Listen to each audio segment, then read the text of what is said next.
بسم اللہ الرحمن الرحیم۔ السلام علیکم ورحمۃ اللہ وبرکاتہ۔ میں محمد اسامہ سرسری آپ کی خدمت میں حاضر ہوں اور لغات سرسری کا سلسلہ جاری ہے۔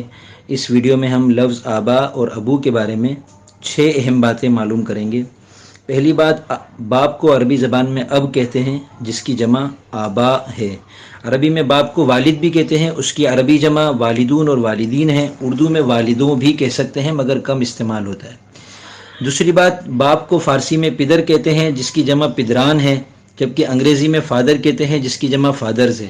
اردو میں باپ اور ابو کہتے ہیں، باپ کی جمع باپوں اور ابو کی جمع ابوؤں ہیں، مگر یہ اول تو کم مستعمل ہے، نیز ادبی لہجے میں آبا ہی کہا جاتا ہے، جسے اقبال نے جواب شکوہ میں کہا ہے، تھے تو آبا وہ تمہارے ہی مگر تم کیا ہو، ہاتھ پر ہاتھ درے منتظر فردا ہو۔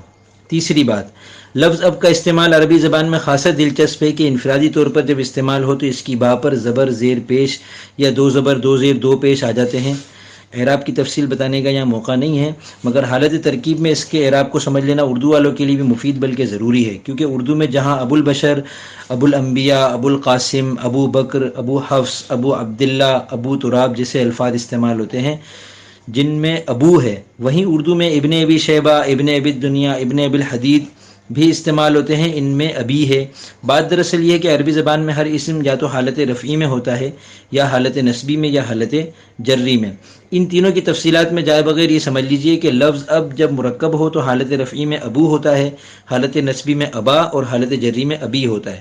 بس یہی وجہ اس لفظ کے عربی اور پھر اردو میں الگ الگ طرح سے استعمال ہونے کی۔ چوتھی بات یہ کہ جس طرح فعل کی جمع افعال، عمل کی جمع اعمال اور قول کی جمع اقوال ہے، اسی طرح لفظ اب چونکہ اصل میں اس کے حروف اصلیہ 3 ہیں، الف، با اور واو، اس لیے اس کی جمع افعال کے وزن پر بنی آباون۔ پھر واو کو عربی قاعدے کے مطابق حمزہ سے بدل دیا گیا۔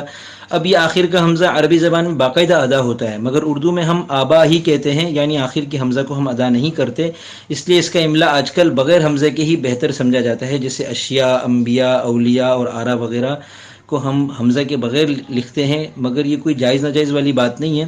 اگر آپ خوبصورتی کی خاطر ان الفاظ کو حمزہ کے ساتھ لکھنا چاہیں تو شوق سے لکھ سکتے ہیں، بلکہ جہاں التباس ہو رہا ہو وہاں حمزہ سے لکھنا بہتر معلوم ہوتا ہے، جیسے رائے کی جمع آرا ہے، جبکہ آرا فارسی میں آراستن سے مشتق ہے، جیسے دل آرا، جہاں آرا۔ اسی طرح آری کا مکبر بھی آرا ہے، بڑی آری کو کہتے ہیں۔ تو رائے کی جمع جو آرا ہے اس کو ان سے ملتبس ہونے سے بچانے کے لیے ہم حمزہ کے ساتھ بھی لکھ سکتے ہیں اور یہ لکھنا بہتر ہے۔